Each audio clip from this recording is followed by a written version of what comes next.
వీటిలో కంపెనీ పనికొస్తాయి. ఇలాగే ఉంటది మరి. వీడియో చివరిలో చూడండి మీకు అర్థమైపోతది. ఎనకాల కారు కడుగుతున్న వ్యక్తికి నెల జీతం ఎంతొస్తదో, పైగా వచ్చే డబ్బులెంతో కూడా చెప్తాను చూడండి. వచ్చేసి ఫోన్ కార్ వాష్. మీరు అనుకోవచ్చండి బాబు ఫోన్ కడుగుతారని చెప్పేసి. ఫోన్ కడుగుతాం కాదండి.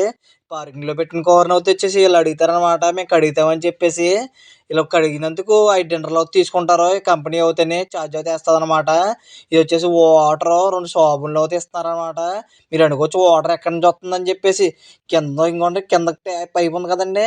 కింద మొత్తం అంతా ట్యాంక్ అనమాట. ఎంత జాగ్రత్తగా వాడుతున్నాం చూడండి నీళ్ళు. నిజంగానే. ఇదెప్పుడు వాడలేదు కదా మనం అలాగా. చాలా జాగ్రత్తగా వాడాలనమాట. మన జీతం నెలకి 200 సంపాదిస్తాడు. ఇంటికాడ డబ్బులొచ్చేసి 57,000 చిల్లరవుతా వస్తుంది. ఆ ఎక్స్ట్రా డబ్బులొచ్చేసి 100,000 సంపాదిస్తాడంట. అందుకని అంత చురుగ్గా చేస్తున్నాడు మనోడు కుర్రోడు చురుకని. మనోడు తోముడికి ఇంత నల్లగా ఉన్నా దాంట్లో కూడా కనబడిపోతున్నాను ఏంగానే. నిజంగానే. ఓరి అమ్మ జీవితం గాని.